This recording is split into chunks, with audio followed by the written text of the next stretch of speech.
তাকবীর, আল্লাহু আকবার, নারায়ে রিসালাত, ইয়া রাসূলুল্লাহ, ছাত্ররা হুঁশিয়ার সাবধান। নামাজের যখন সময় হবে ইসলামের ক্ষেত্রে আমি আমার বাপকেও ছাড় দিব, চাই সে প্রাইম মিনিস্টার হোক, চাই সে এমপি হোক, চাই সে মন্ত্রী হোক, যখন আমার কোরআন নিয়ে কথা বলবে, যখন আমার কোরআনের বিরোধিতা করবে, সে যত বড়ই মানুষ হোক, তার জিহ্বা টেনে ছিঁড়ে দিতে রাজি আছি না নাই? জোরে বলেন রাজি আছি না নাই? যা বলেছ সেই সময় চলে গিয়েছে। সুতরাং এখন সময় কোরআনের, এখন সময় আলেম ওলামার। কোরআন নিয়ে কথা বলার আগে 101 বার ভেবে কথা বলবা, অন্যথায় হাত পা ভেঙে ঘরে বসিয়ে দিব। কথা বলেন ঠিক কিনা? তাকবীর, আল্লাহু আকবার, নারায়ে রিসালাত, ইয়া রাসূলুল্লাহ, ছাত্ররা হুঁশিয়ার সাবধান।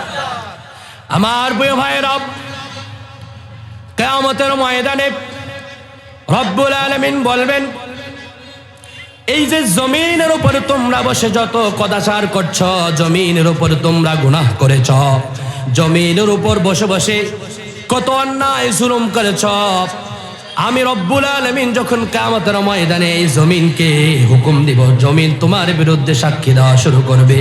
কেন সাক্ষী দেবে? বিআন্না রব্বাকা আওহা লাহা, কারণ এই জমিন আমার কথা নয়, কার কথা মানে? জোরে বলেন, এই জমিন কার কথা মানে? এই জমিন সৃষ্টি করলেন কে? আসমান সৃষ্টি করলেন কে? বিআন্না রব্বাকা আওহা লাহা, কারণ জমিন কোন মানুষের হুকুম মানে না, জমিন কোন মানুষের হুকুম মানতে বাধ্য নয়। জমিন সমস্ত হুকুম মানবে কার? জোরে বলেন, জমিন সমস্ত হুকুম মানবে কার? আমার প্রিয় ভাইয়েরা, আলোচনা করছিলাম, রব্বুল আলামিন বলেন, ওয়া আম্মা মান খাফফাত মাওয়াজিনুহু ফাউম্মুহু হাওিয়া, কিয়ামতের ময়দানে যাদের আমলনামায় পাপ থাকবে, সেই পাপের বিনিময়ে তাদেরকে জাহান্নামে দেওয়া হবে।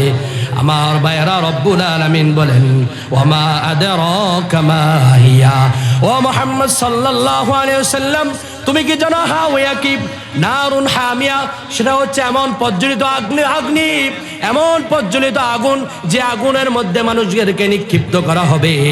পা থাকবে উপরের দিকে, মাথা থাকবে নিচের দিকে। আমার প্রিয় ভাইয়েরা, জাহান্নামের আগুন অনেক বড় কঠিন আগুন, যে আগুন সহ্য করার ক্ষমতা এই দুনিয়ার মানুষের। এই জন্য আমরা প্রত্যেকে জান্নাতে যেতে চাই না, জাহান্নামে যেতে চাই। জোরে বলেন, জাহান্নামে না জান্নাতে?